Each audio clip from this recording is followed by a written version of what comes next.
to go through hell to achieve resurrection. Hallelujah.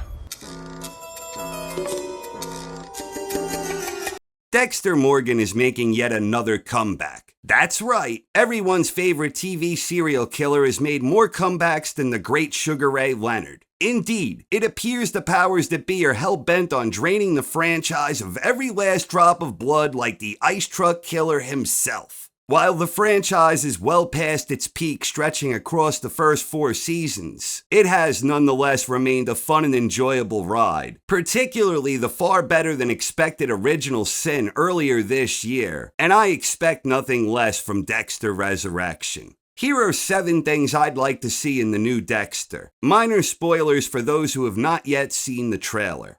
Number 1, I'd like to see Dexter brutally murder Batista. Not that I actually want to see a beloved OG character like Batista get killed off, but this is something that could potentially represent one of the most powerful moments in the franchise. It doesn't even necessarily need to be Batista himself, but any original surviving cast member would do. Batista is an especially appealing choice, in large part because of Batista's involvement in New Blood, where he learned that Dexter lives, and that Chief Angela Bishop believes he is the Bay Harbor Butcher. Not the first time Batista heard that, as his dead ex-wife LaGuerta likewise accused Dexter of being the Butcher. And then of course Batista also saw Dexter brutally murder Saxon, with the precision and expertise of a bona fide professional. Seeing Dexter murder Batista could be an epic power play that helps drive home the oft-forgotten point that Dexter is a complete and total monster, even if the code inherently leads him to kill more bad guys. But seeing Dex kill Batista would be powerful, and this is especially true given we learn more about the origins of their friendship in Dexter Original Sin.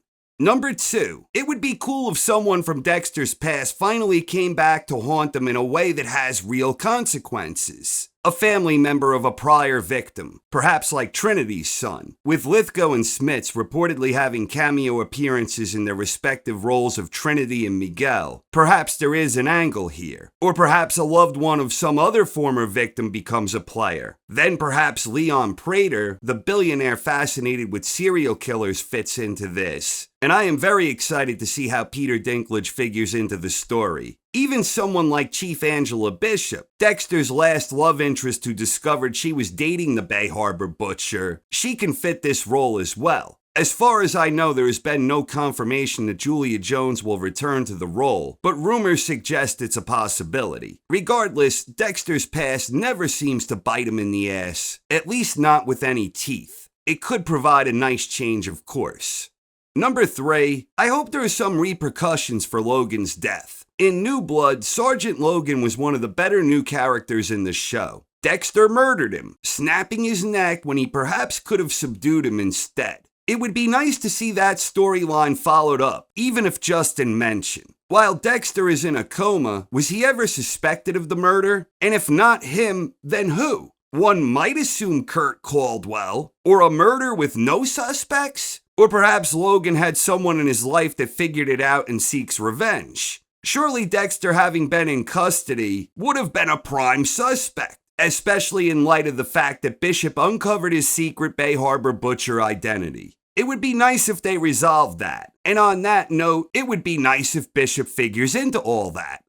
Number 4, it would be great if Dexter finally got a clue. Time and time again, a befuddled Dexter acts as if some random jackass has all the secrets to the universe, and he's constantly seeking some type of advice or validation as though he was a middle school student in search of a father figure. Trinity was a prime example. Dexter continued convincing himself that Trinity had some trade secret that Dexter wasn't in on, believing he could learn the one key lesson that trumps all others. It never turns out that way, however, and I'm not expecting Dexter to get a clue anytime soon. Quite the contrary, I'm imagining that Prater's character will nicely fit that mold and continue the non-stop trend, though it would be nice if he at least questioned it. After all he's seen and done, after nothing ever turns out right and everything ends in blood, why does he never stop to consider this is all there is? Number 5, the triumphant return of Harry Morgan. I won't lie, I enjoyed Dexter New Blood, but Harry's absence made it feel a lot less like Dexter. I get it. Harry's absence represented the idea that Dexter was no longer driven by the code that once drove him. Instead of Harry's code, he was driven by Deb's guilt. 10 years of sobriety was an arduous struggle for Dexter. That being said, Harry's absence felt wrong. It was nice to see him portrayed by Christian Slater in Original Sin, where I thought Slater was nothing short of fantastic. But James Remar is the OG Harry. I hope his character is reintroduced into the story in a satisfactory fashion. One where they do not haphazardly just throw him back into the mix, but rather that his triumphant return says something profound about Dexter's mindset and character in his newest adventures.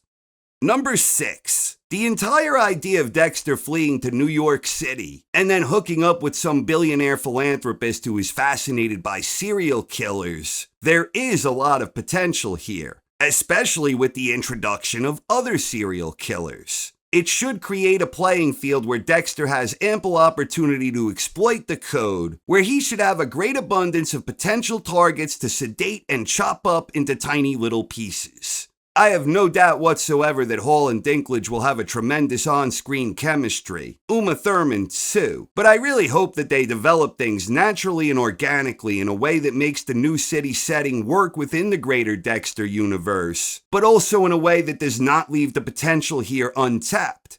I'm also interested to learn how he ends up in New York in the first place and hope there is a real story there. Last time he chose to hide out in the middle of nowhere. Why pick New York City of all places on the planet? The city that never sleeps, where a serial killer like him will be under constant video surveillance.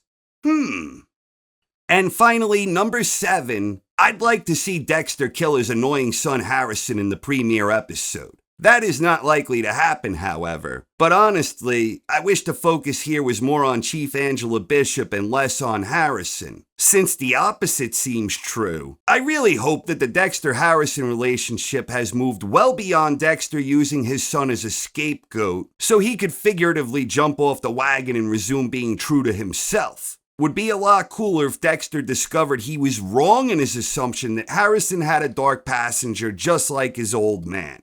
At the end of the day, Dexter will never be able to recreate the glory days from when the show peaked, specifically in seasons 2, 3, and 4. But even for a show that's well past its prime, it usually provides for a fun and entertaining ride, and I'm actually fired up for some more Dexter. It will never reach those peak heights again, but they have the potential here to reach new heights in terms of everything that has happened in the Dexter universe since the conclusion of season 4.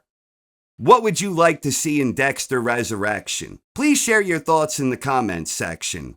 Thank you very much for watching, everyone, and have a wonderful night. Damn it, Dexter. There are consequences to everything you do in life. Lose control, become powerless, and it's over.